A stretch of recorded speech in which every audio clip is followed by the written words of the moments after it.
मोदी जी के चंद्रयान-3 के landing points के नामों की घोषणा के बाद आखिर कांग्रेस को मिर्ची क्यों लग गई, चलिए जानते हैं। देखिए, ब्रिक्स समिट के बाद ग्रीस का दौरा और ग्रीस के दौरे के बाद मोदी जी बिना आराम किए सीधे पहुंच गए इसरो के वैज्ञानिकों से मिलने बेंगलुरु और इसरो सेंटर जाकर उन्होंने कुछ ऐतिहासिक घोषणाएं की। पहली, जिस दिन चंद्रयान-3 चंद्रमा पर लैंड हुआ था, यानी कि 23 अगस्त का दिन, उस दिन को अब हिंदुस्तान नेशनल स्पेस डे के रूप में मनाया जाएगा। नंबर 2, जिस जगह पर चंद्रयान-3 लैंड हुआ था, अब उस पॉइंट को शिव शक्ति के नाम से जाना जाएगा। और साथ ही साथ उन्होंने एक ऐसी घोषणा कर दी जिससे कांग्रेस को मिर्ची लग गई। मोदी जी ने कहा कि चंद्रयान-2 ने चांद के जिस जगह पर अपने आखिरी क्षणों में क्रैश लैंडिंग की थी, वो पॉइंट अब तिरंगा कहलाएगा। लेकिन ये बात कांग्रेस के कुछ सांसदों को रास नहीं आई। पर इन्हीं सांसदों को अगर पूछा जाए कि भैया साल 2008 में कांग्रेस ने चंद्रयान-1 के लैंडिंग पॉइंट का नाम जवाहर पॉइंट रखा था, उसका क्या मतलब था? लेकिन मोदी जी ने शिव शक्ति और तिरंगा पॉइंट नाम देकर दुनिया को राष्ट्रवाद का संदेश दिया है।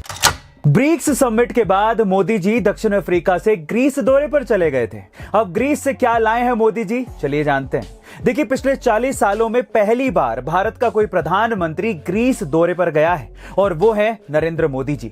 मोदी जी को ग्रीस की राष्ट्रपति कैटलीना सेकेलारोपोलू की तरफ से ग्रीस का दूसरा सबसे बड़ा नागरिक सम्मान grand cross of the order of honour से नवाजा गया है। अब मोदी जी बाहर गए हैं तो इंडिया के लिए कोई ना कोई फायदे का समझौता जरूर करके आएंगे।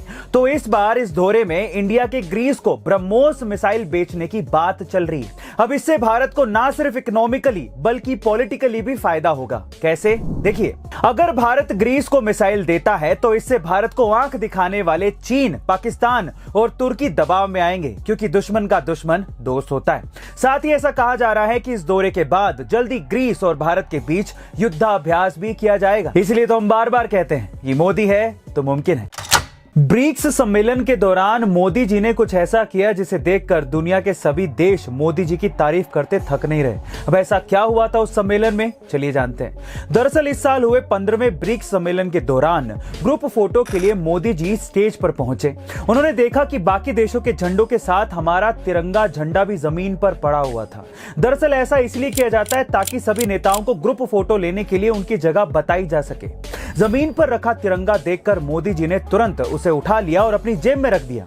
उन्हें ऐसा करता देख दक्षिण अफ्रीका के राष्ट्रपति ने भी अपने देश के झंडे को उठाया, पर जैसे ही एक कोऑर्डिनेटर इन दोनों से झंडा इकट्ठा करने के लिए आया तो दक्षिण अफ्रीका के राष्ट्रपति ने तो झंडा दे दिया, लेकिन मोदी जी ने शायद ये कहकर तिरंगा देने से मना कर दिया था कि ये हमारे देश का झंडा है, ये है तो हम हैं, इसे हम अपने पास ही रखेंगे।